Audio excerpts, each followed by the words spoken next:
What if I told you that hidden within you right now is a living map of the cosmos, an ancient diagram that doesn't just describe the universe, it describes you. The tree of life. You've seen it. Etched in arcane scrolls, whispered in Kabbalistic texts, stylized in symbols you never truly understood. But this is not just some mystical artwork or spiritual metaphor. It is an ancient Kia divine architecture of the soul, consciousness, and the very forces that govern reality. And yet, despite how often it appears in esoteric traditions from the Jewish Kabbalah to Hermeticism to Sufi mysticism, few truly understand what it means. Fewer still realize it's not just a diagram to study, it's a placed blueprint to become.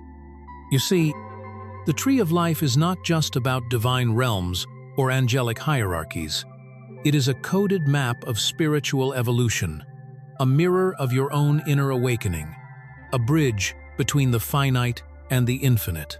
It reveals how energy flows from the source into form, and how form can rise back to the source. And it may explain why we reincarnate, why we suffer, and how we remember who we are. In this video, we're going to journey deep into the forgotten roots of the tree of life. We'll explore its ancient origins long before Kabbalah gave it a name. We'll unlock the meaning behind its 10 spheres and 22 paths, and why they align with your body, your psyche, and even the planets. You'll learn why this mystical diagram was once guarded by secret societies, and why it holds more power than we've been led to believe. So if you've ever felt the pull of something greater, something timeless, something sacred, then you've already heard its call. This isn't just another symbol. This is the map back to yourself, and what you're about to discover may just change how you see everything. Long before it was ever inked onto parchment or etched into sacred diagrams, the tree of life lived within the whispered traditions of mystery schools, concealed beneath symbols, guarded by mystics, and preserved only for the initiated.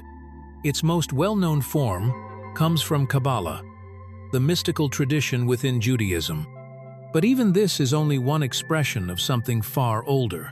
In ancient Egypt, similar concepts were embedded in the Djed pillar, representing the spinal column of Osiris' stability, resurrection, and spiritual ascent. In India, the chakra system maps energy centers along the spine, nearly identical in number and function to the tree's Sephirotan divine emanations. In Sumerian myths, there are carvings of priests tending to trees with branching lines and sacred fruits. These are not coincidences. They are echoes. The tree is older than Kabbalah. It is older than written language.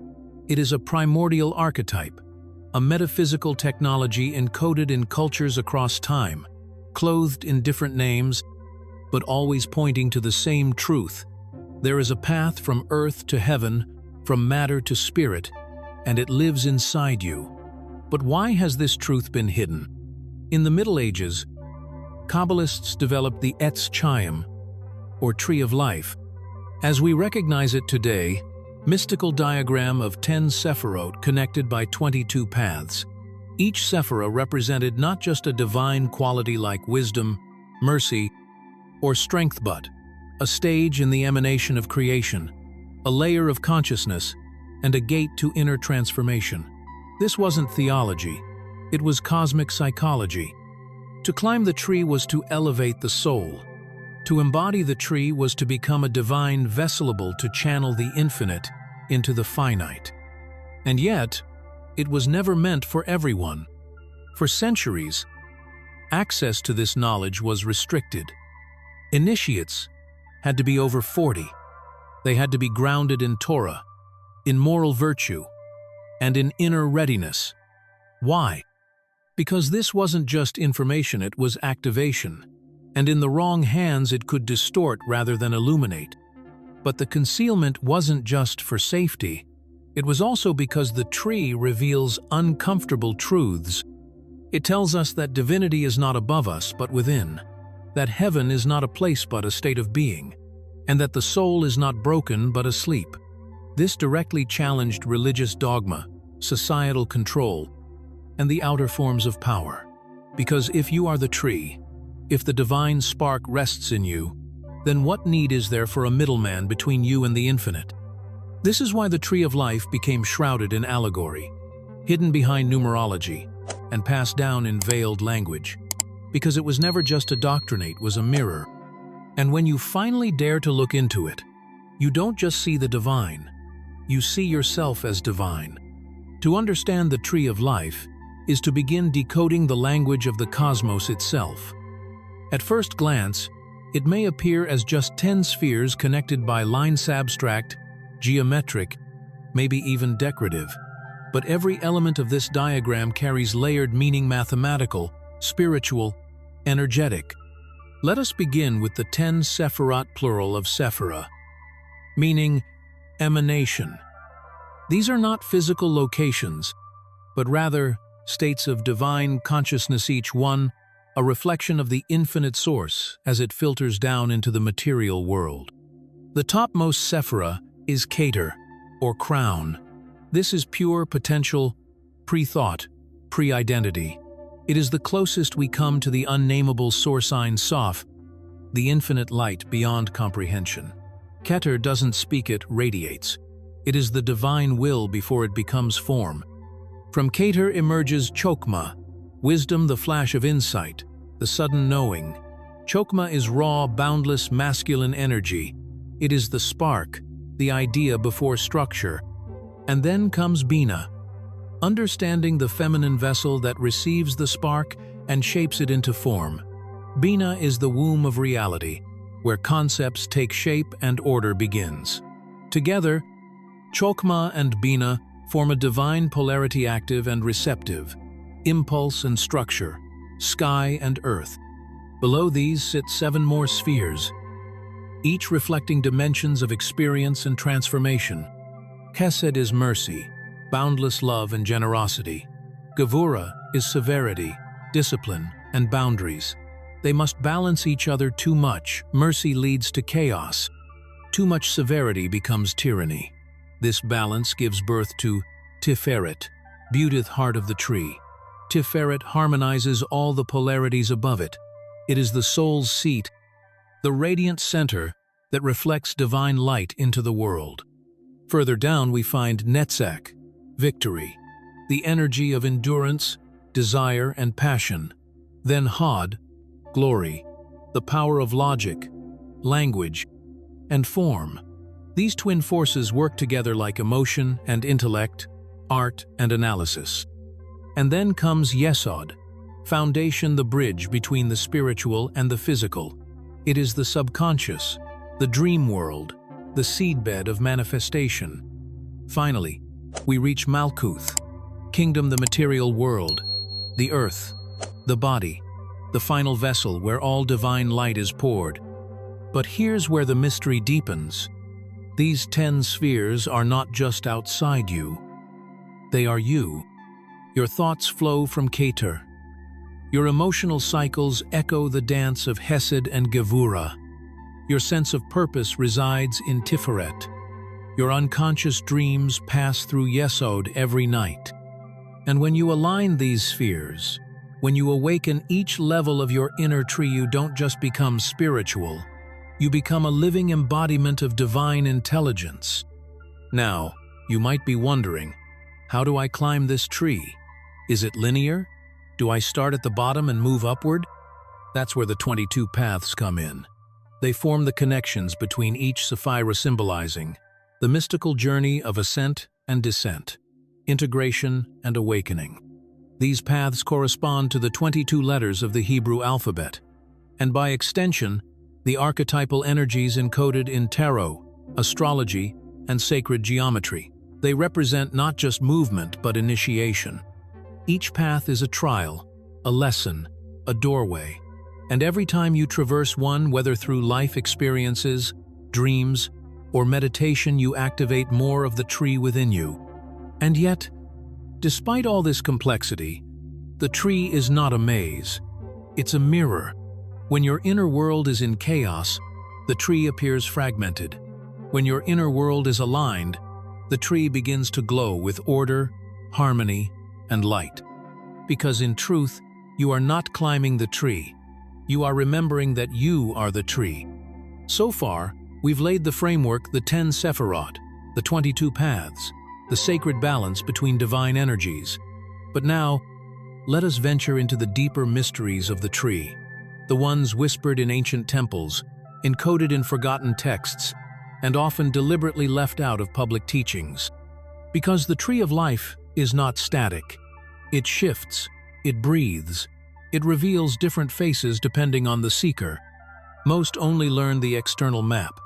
Fewer ever encounter the inner dimension. You see, hidden behind the traditional tree is what some mystics call the tree behind the tria, reversed reflection, a shadow version known as the Qliphoth, where the Sephirot represent divine emanations, the Qliphoth are the shells. The husks distortions of those same energies when out of balance. This is not about evil in the Hollywood sense. It's about what happens when divine forces are cut off from source.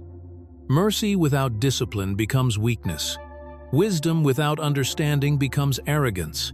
Desire without foundation becomes addiction. The shadow tree is a mirror to the initiated.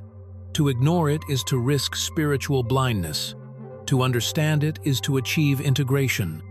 Because the goal of climbing the tree is not to escape the lower realms or deny the body, it's to purify and align all aspects of the self. Even Malkuth, so often dismissed as just the material world, holds immense power.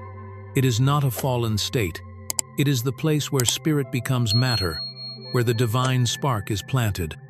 And just as the tree descends from Keter to Malkuth, so too must we ascend from Malkuth to Keter, not by bypassing life, but by transforming it. This ascent, however, is not linear. There are many ways to travel the tree. Some follow the lightning flash path of descent, representing the initial creation of the universe, from Keter down to Malkuth. Others climb via the serpent's patha spiral ascent through the inner labyrinth, often symbolized by the awakened Kundalini energy moving up the spine. Then there are those who seek the middle Pilara direct path of equilibrium and inner alchemy, aligning Keter, Tiferet, Yesod, and Malkuth. This is the path of the heart, the balance between mercy and severity, between intellect and feeling, between action and surrender. But here's the secret few are told. Each path is valid, because the tree is not just a map of how to ascend, it's a reflection of who you already are in this moment. And depending on where you are in life, emotionally, spiritually, psychologically, certain spheres will light up. Certain paths will call to you. Certain challenges will repeat until their mystery is understood. This is why ancient mystics meditated on the tree. They weren't just visualizing symbols. They were entering living archetypes, stepping into the energies of Netzach or Bina, Yesod or Hodin Till. Those energies moved within them like a second heartbeat. And here's the most fascinating part.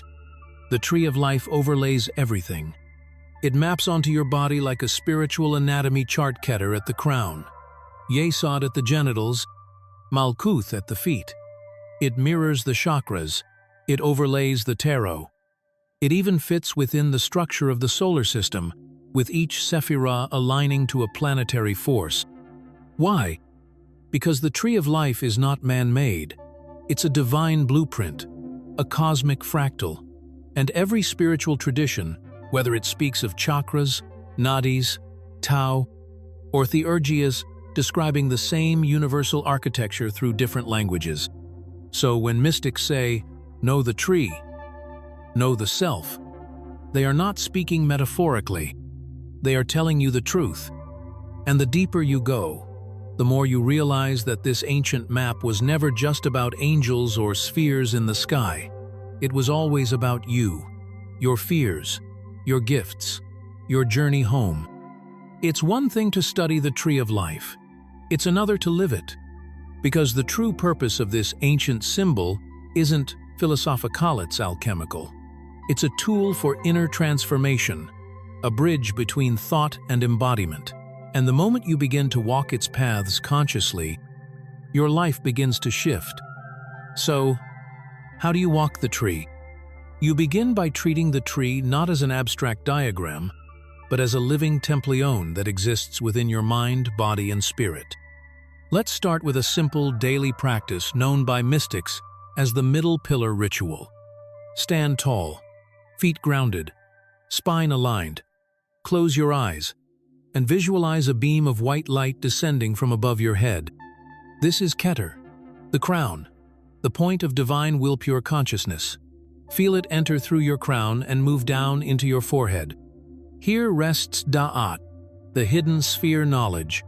Not intellectual knowledge, but gnosis, knowing without learning. Breathe here. Ask for clarity. Let the light descend into your heart, Tiferet, soul center, the throne of compassion and balance. Feel it expand with golden light. Then, move it into your pelvis Yesod, the foundation, the gateway to your unconscious mind, your dreams, your intuition. Finally, allow it to reach your feet Malkuth, the kingdom. Here, you root your divine self into the physical world. You become fully embodied. This short visualization aligns the primary energy centers of the tree within you. It harmonizes your spiritual, emotional, and physical layers, and over time it clears blockages and amplifies awareness. But that's only one path. Another way to embody the tree is to reflect daily on the 10 Sephirot as archetypes. Ask yourself, am I too rigid, Gevura, or too lenient, Chesed? Am I acting from grounded truth, Tiferet, or reactive emotion, Hod? Is my creativity, Netzach, in flow, or am I holding back? What messages are arising in my dreams, Yesod? By framing your challenges and choices through the lens of the tree, you stop reacting and start responding with conscious presence. You can also study and meditate with the 22 paths, especially using the corresponding Hebrew letters or major arcana of the tarot. Each one is a spiritual lesson: the Fool, the Magician, the High Priestess. Not cards, but initiations. Even if you've never used tarot before, simply meditating on these archetypes can open new inner pathways. And don't forget the physical body. The tree of life correlates with the human nervous system, the endocrine glands, and the spine, especially when compared with the Eastern chakra system. Practices like Kundalini, yoga, Qigong, or breathwork are deeply aligned with activating the tree within. When done with intention, each movement becomes a glyph, a sacred tracing of divine energy through the vessel of your form. But perhaps the most overlooked practice is awareness. Simply remembering that you are walking a path moment by momentous itself, a return to the tree, the way you speak, the way you treat others, the way you respond when triggered. Every act is a path, every choice a movement between spheres, and every time you align your will with truth, love, and clarity, you climb. And yes, it won't be easy. The tree reveals not just light, but shadow. It will surface old wounds. You may face inner chaos as you reorganize your inner world. But this is part of the path, because the deeper truth is, you are not climbing toward the divine. You are peeling away what is not you, to reveal the divine already inside. So begin where you are. Meditate on one sphere. Journal about one path. Breathe light into your body. Walk, stumble, rise, repeat. You don't need a teacher, a robe, or a temple. You are the temple, and the tree of life has always been growing inside your soul, waiting for the moment you remembered how to tend it. The tree of life is not a relic of mysticism lost to time. It is a living code, pulsing beneath the surface of every moment, every thought, every heartbeat. It is not bound to parchment or diagrams. It's etched into your very being. It's the sacred structure you've been unconsciously navigating your entire life. Each sephira is not out there. It's in herein your joy, in your sorrow, in your intuition, in your fears. And every challenge you've ever faced may have been a hidden path, inviting you to ascend, not towards something new, but back towards something ancient within you. The tree whispers truths that religions dared not speak, that you are divine, that every part of you, even your brokenness, is part of the journey home, that heaven was never somewhere above, but a state of being waiting to awaken in the kingdom of your flesh.